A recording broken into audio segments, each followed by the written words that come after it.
Hi guys, George here, and I will bring to you today a after-action report regarding Scenario 93 Tavronitis Bridge. It was my fourth match uh, in the Winter Virtual Offensive that David Garvin organized, and also represented my second win.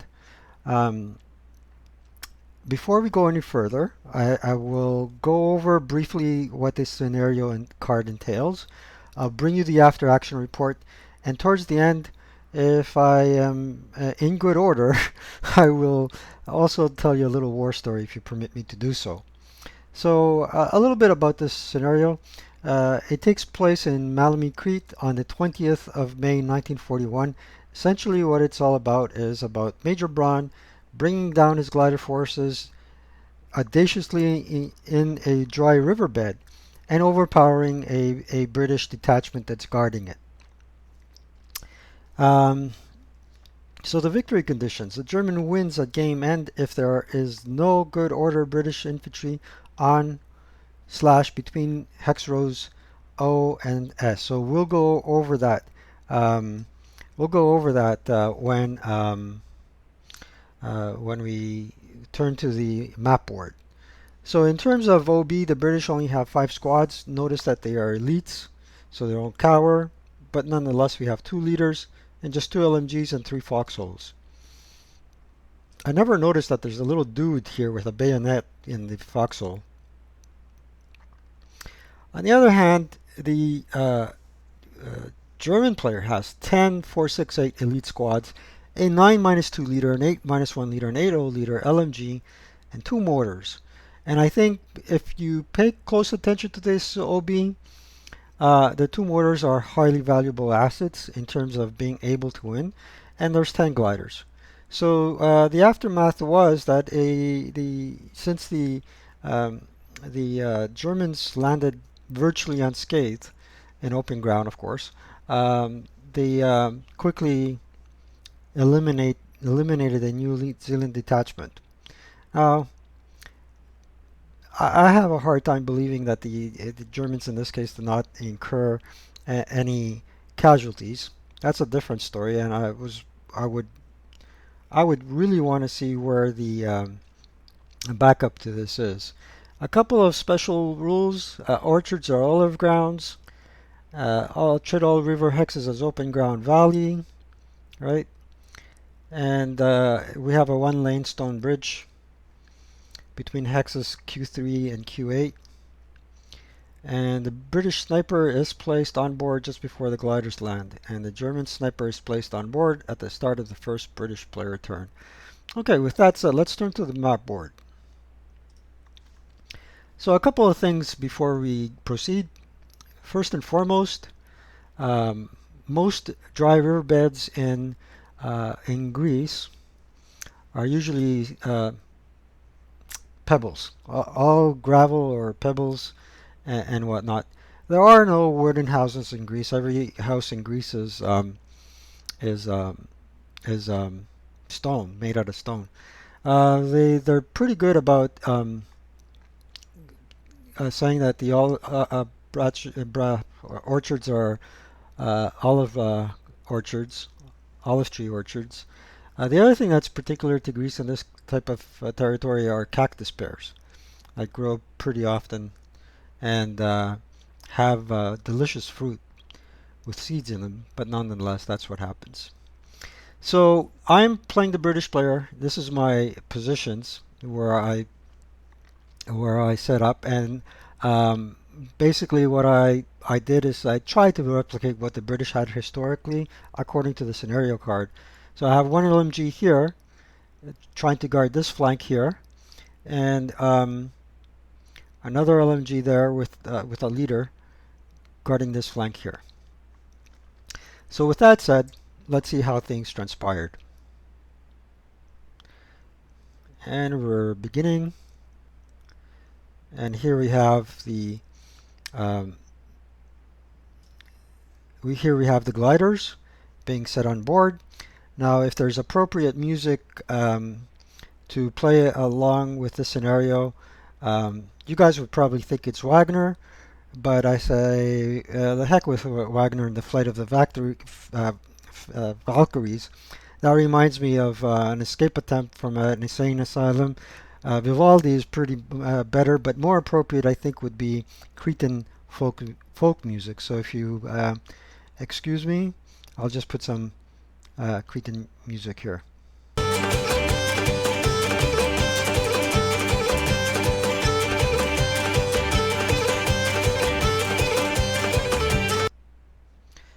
Well, that was some Cretan music. I also like bagpipes. Don't ask me why. So let's see how everything followed, how the events unfolded. Everybody's landing properly. I'm supposed to have some defensive fire as per the scenario. Um, Special rules right here. The to represent defensive fire from offboard AA assets during the first German movement phase, the British player may attack two aerial gliders with a 4 firepower attack. Make a separate DR for each attack. Okay, let's go back. Let's see. Ooh, one guy landed pretty well. All the green gliders have landed unimpeded. And why wouldn't they?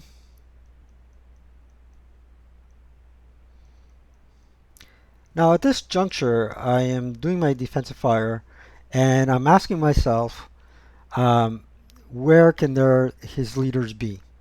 I surmised that his leaders would be in the last glider closest to the bridge, in order to be the spearhead of the assault. So I'm taking a pot shot here and there. And it looks like I'm very ineffective. As you can see, actually from there the IFT shots are pretty high numbers. And I'm targeting another fellow. Oops, we damaged one.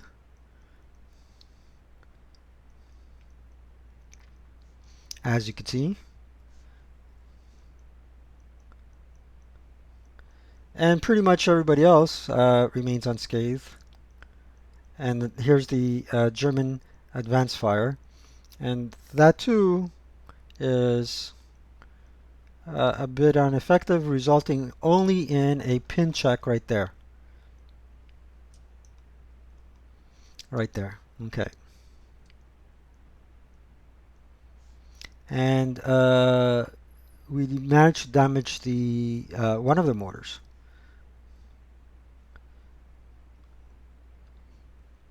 And we don't know where mortar number 2 is yet.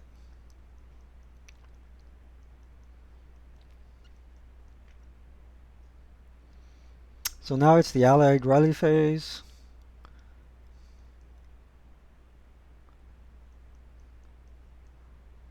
My prep fire phase. And I managed to break the unit with the mortar.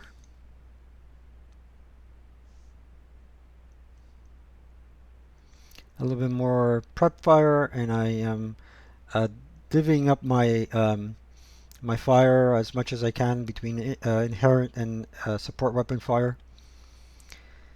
So this was a bit of a lucky shot for me, except where I rolled 12 on the IFT. And now it's the Axis defensive fire, turn 1.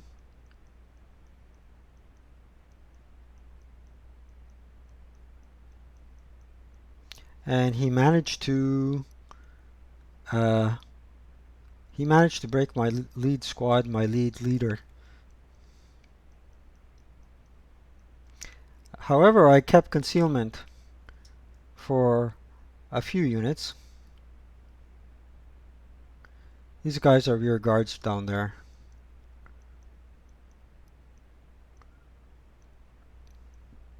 And we're routing.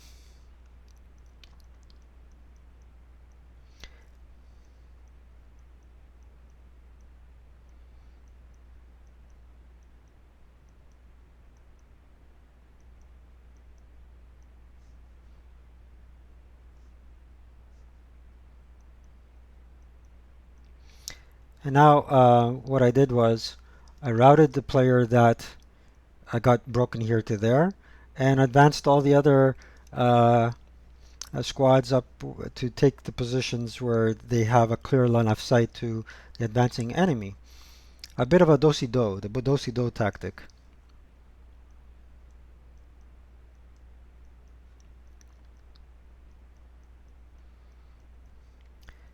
And now it is German rally phase. A couple of people lose their DMs. He's in the woods. He'll lose his DM marker as well. And we managed to rally a couple of people here. They're back at it. Most of them are. Okay, the leader is. That's important. So here, there's prep fire on Stuart. Good old Stuart. Gets snake eyes.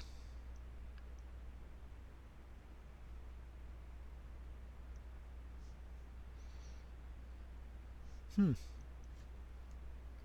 And now the Axis player is advancing.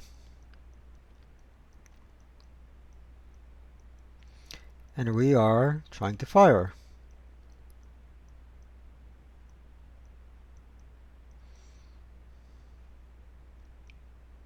Oh, I rolled doubles, but British units don't cower. Left one residual in there. Allied defensive fire, or Axis defensive fire.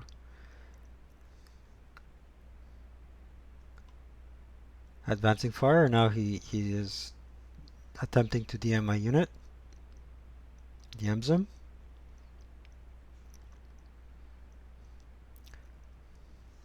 So we have a couple of important positions under breakage here, but we still have a unit that's good order there. Still have 4 firepower factors, and um, the German player was not able to rally these units here. Have a couple of units pinned there. These guys are CX. Uh, this fellow, I'm not too sure what he will do with it, but you'll see. And this fellow is a threat for sure. So he managed to route in a better place where he can avoid getting DM'd. This fellow did not take a chance. He routed back.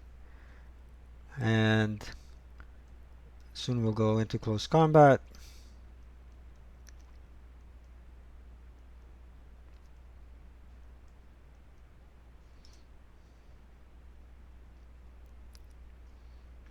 Rolled for weather. I believe we got gusts. Where did I manage to let's see. Yeah, that was wind change. Okay.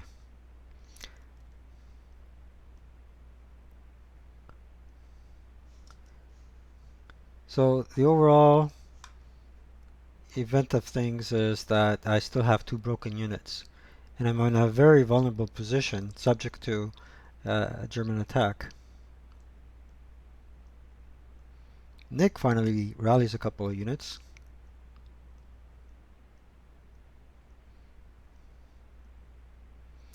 And we're prep firing.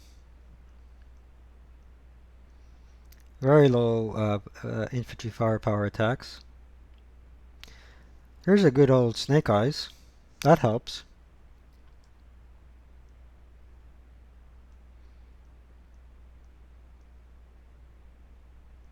Managed to eliminate a few squads. And pass a couple of morale checks.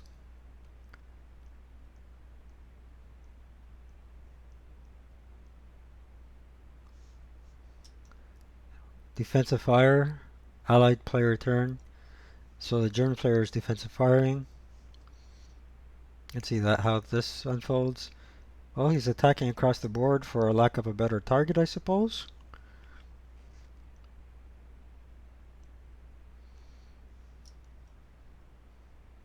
Well, this fellow pins. He rolled an 8. More fire.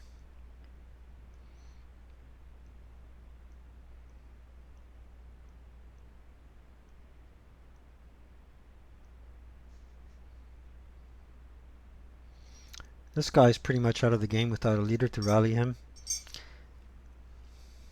Let's take the morning sip of coffee.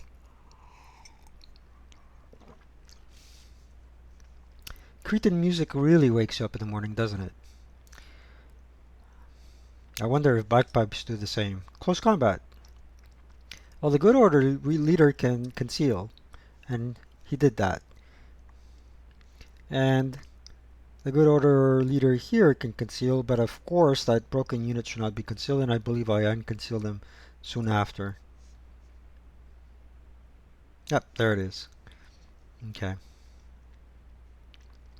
So now it's Axis, turn 3. Tries to self-rally, he rolled a 9.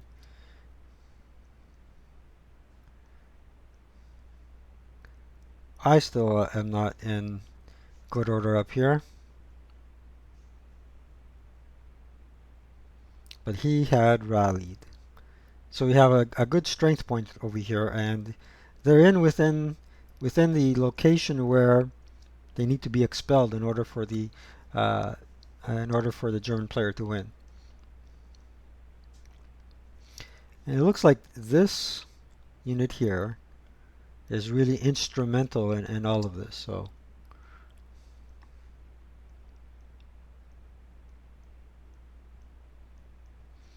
here is taking a pot shot. Oh no, it is movement phase. All right. Yeah, he took a pot shot, broke him. Oh wow. Here is a couple of units advancing. And closing the snare here as well.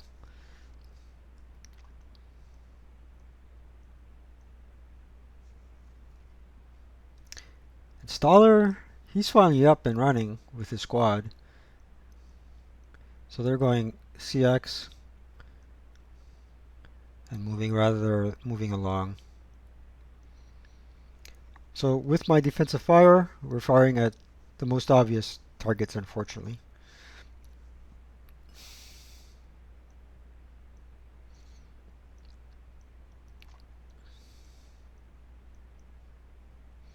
So we're routing, or somebody's routing. It's route phase, player turn 3, German player turn 3. There's one unit routing there. Basically, he's going to rally terrain, but it's really convenient for him to route there.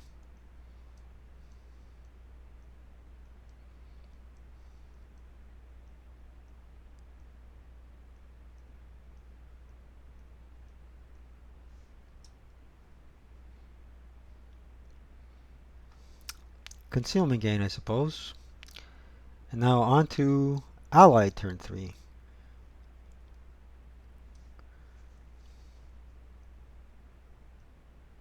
No wind change. We have a little bit of a prep fire there.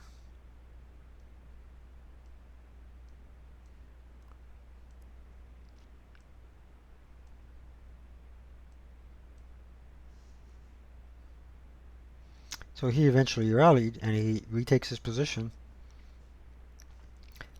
guarding against these guys. Alright. Movement phase. Why do you put up prep fire? To confuse me, I suppose.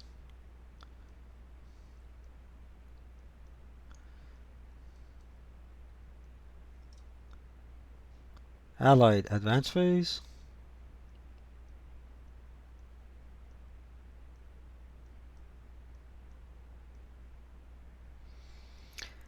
Axis turn 4.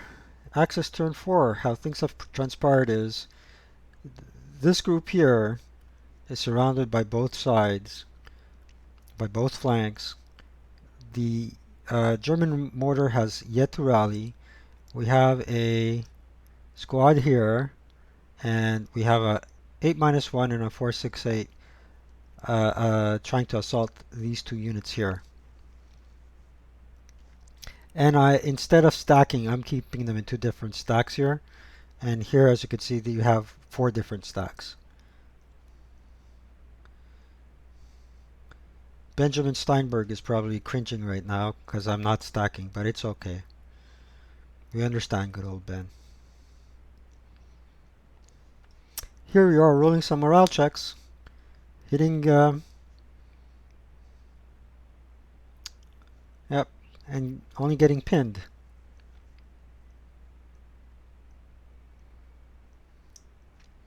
And we're into the movement. If you ain't moving, you're losing. It's a movement game.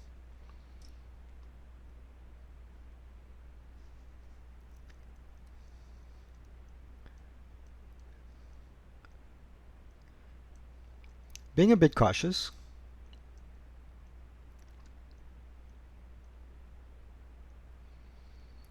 So I unconcealed and decided to fire on this guy. Looks rather obvious. Let's see what happens. Scored a morale check, and both passed. 2 sixes in a row. Fires back. That was a good number. 6 and 8. There we go. Pin. Pin, pin, pin.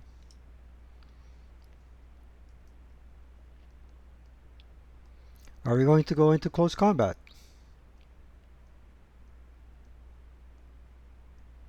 Yes, we do. We roll for ambush? No ambush. Close combat roll for the German player? 11. Close combat roll for George is a 5. What happened there? We're in melee. I attack at half firepower, so it wasn't good enough. But it was close. And it was intense.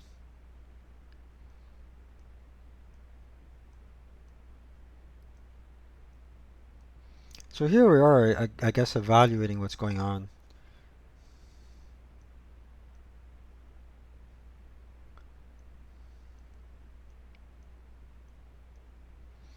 Ally, turn 4, rally phase.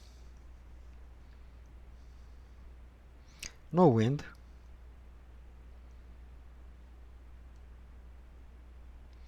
Here I roll a 5 on the IFT. Somebody broke or pinned. Yeah, scored a task check, I suppose. So he pinned.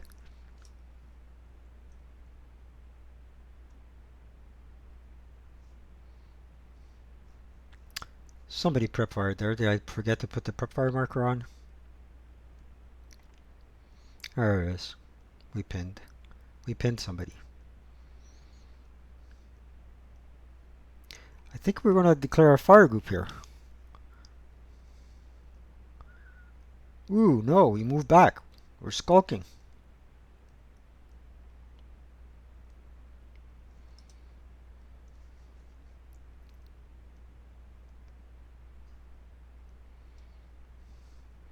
Let's make the action a little bit bigger since now, a little bit smaller. There you go.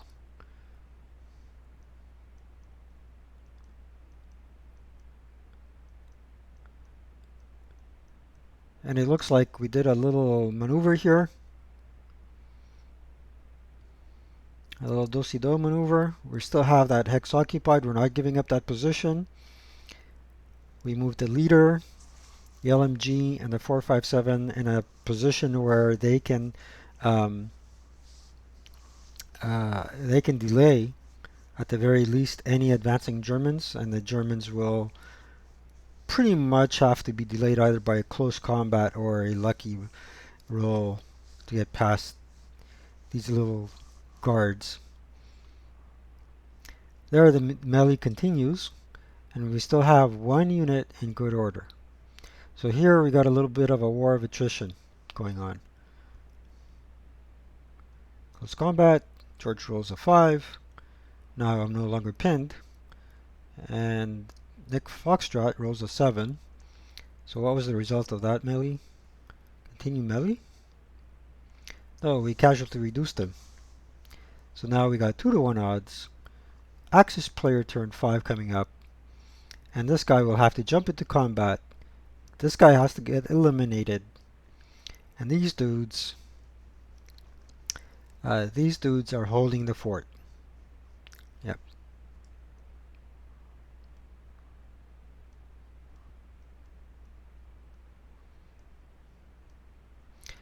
Well, instead of op fire, we have prep fire.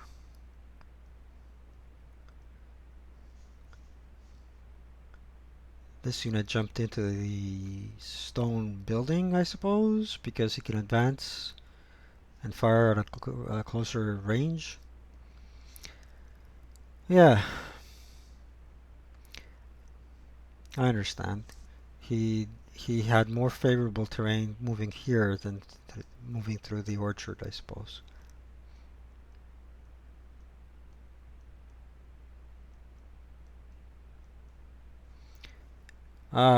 He managed to survive. He didn't manage to survive the onslaught. He did. Wow.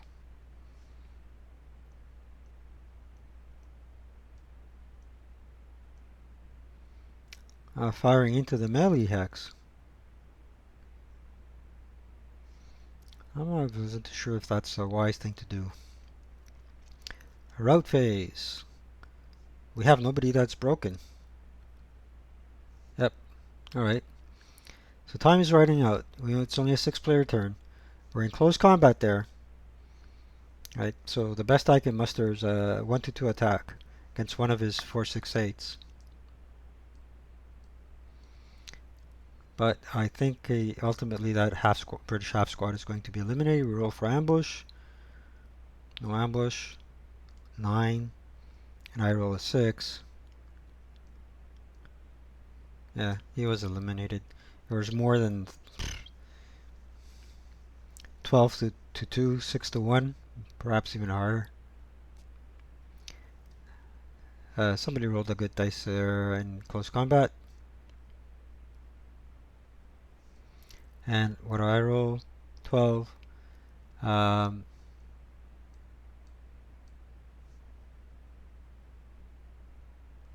basically, that dude was eliminated.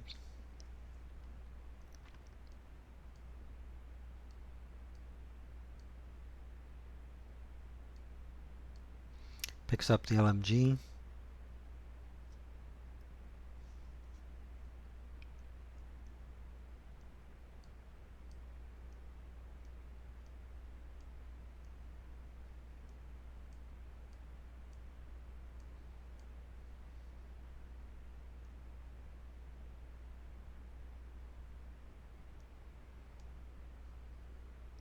Here's where the bad luck arises.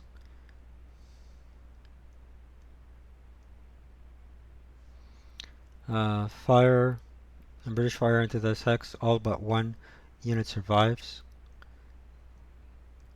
The rest break.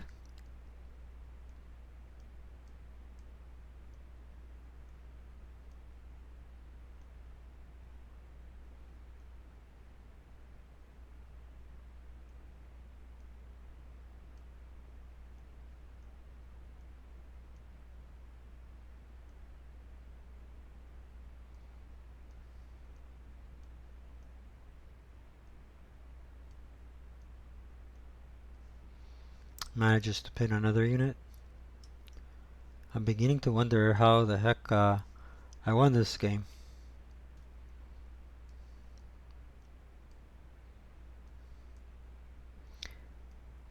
There is no advancing fire.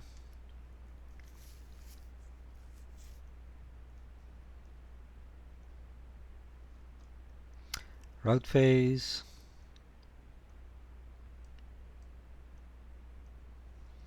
Some units route back.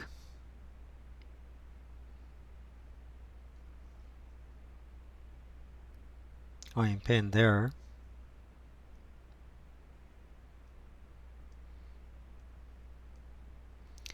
And we're coming to Axis turn 6. This is the final turn, ladies and gentlemen.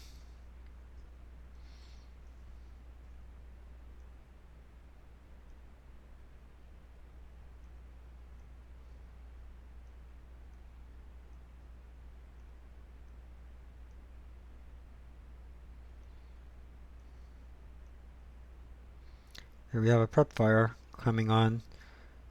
See what happens to this unit.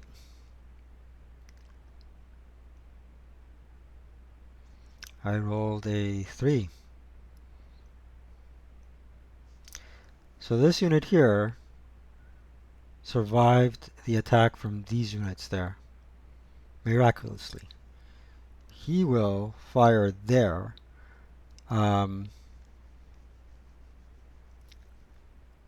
These guys are, I think, too far to make a difference overall. That was a good attack. And right there, we have another unit pinned.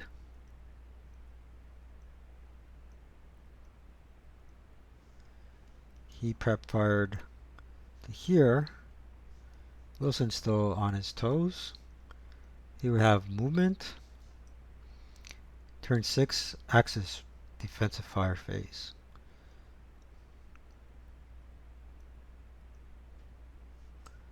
So we're indicating here that we're forming a fire group and firing in that stack.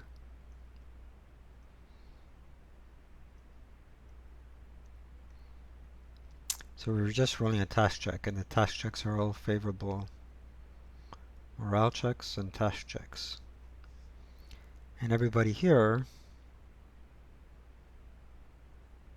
has made it.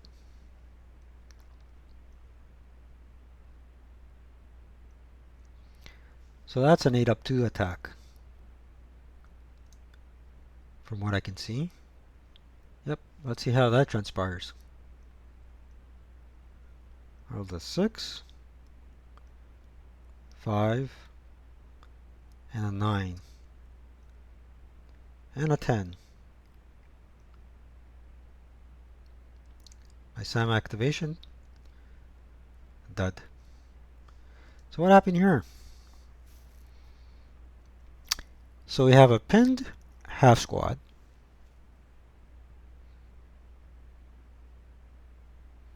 and a broken squad and a leader. So going 1-4 against that squad is really not in anybody's favor. And previously, I rolled a 12 on that close combat roll, and he had the option to get out of the hex, but apparently when there is ambush and infiltration, you cannot exit that hex to go into another close combat or a hex occupied by another enemy unit. So that was really the game that really saved me, is this lonely squad still there by the end of my turn, and the exchange between these two squads ended up being more favorable for the British player, myself, than the German player, as you can see.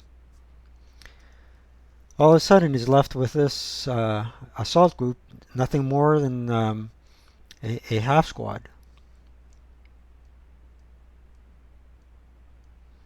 Here we have more exchange of fire. Another good roll. And everybody's broken.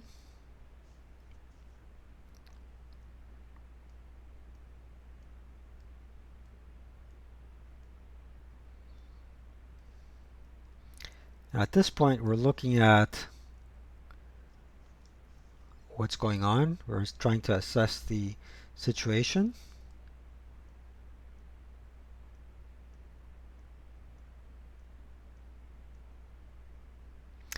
And at this point my opponent conceded. He did tell me that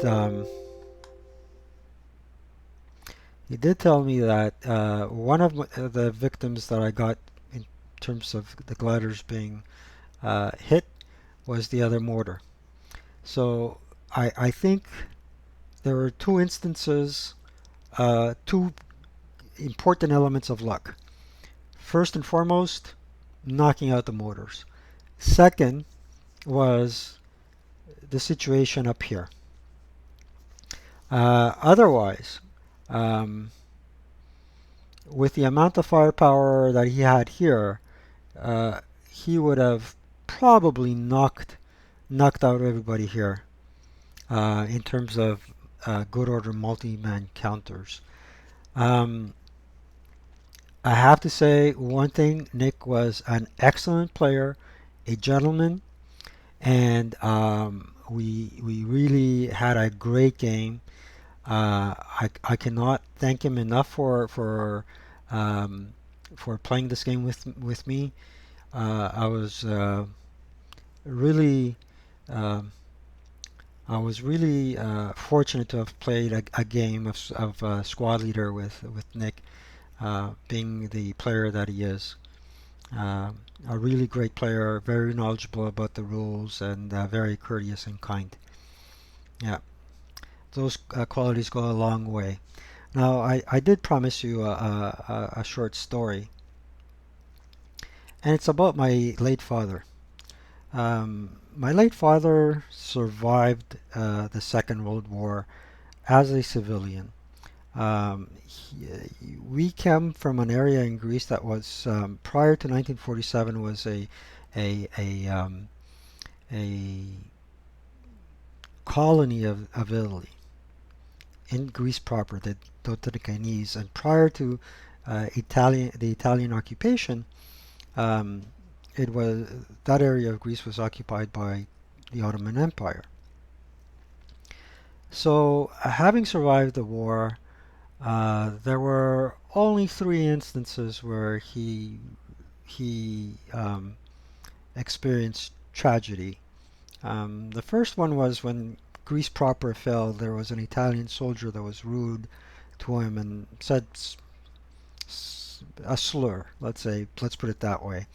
And that Italian soldier, upon his superiors learning about what he did, was reprimanded by an Italian officer. The second trauma that he incurred was when his late cousin was executed by the Germans um, for um, um, for looting a downed German observation plane. Everyone in Greece was poor. You can watch TIK's video about the poverty that Greece incurred and the starvation that it incurred under Nazi occupation. I'll post a link to it.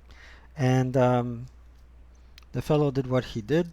He was caught and promptly executed.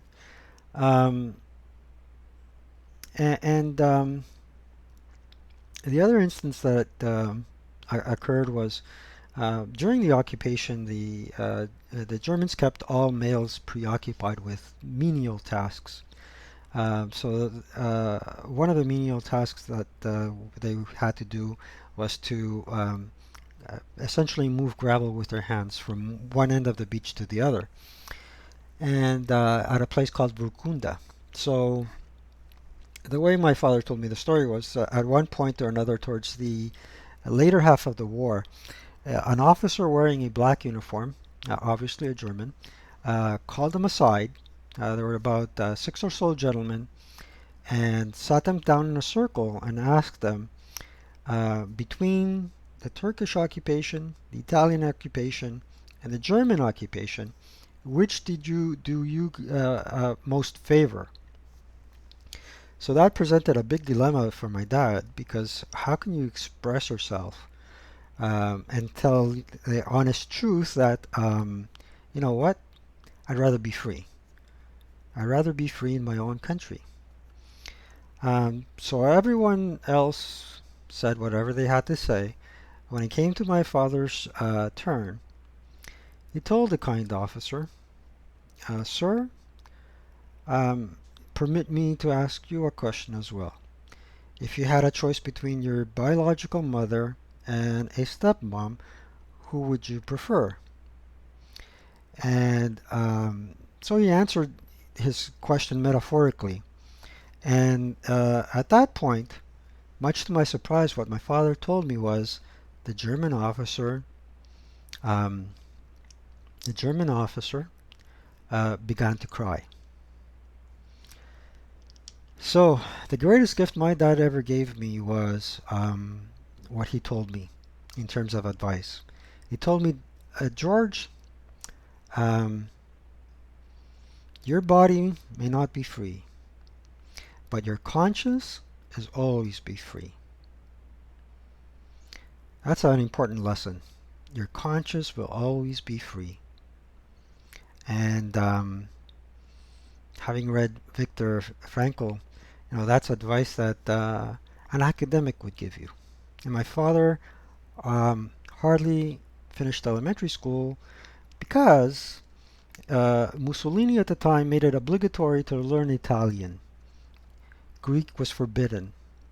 So my father fought back. Little did he know that we have Italian heritage in our blood.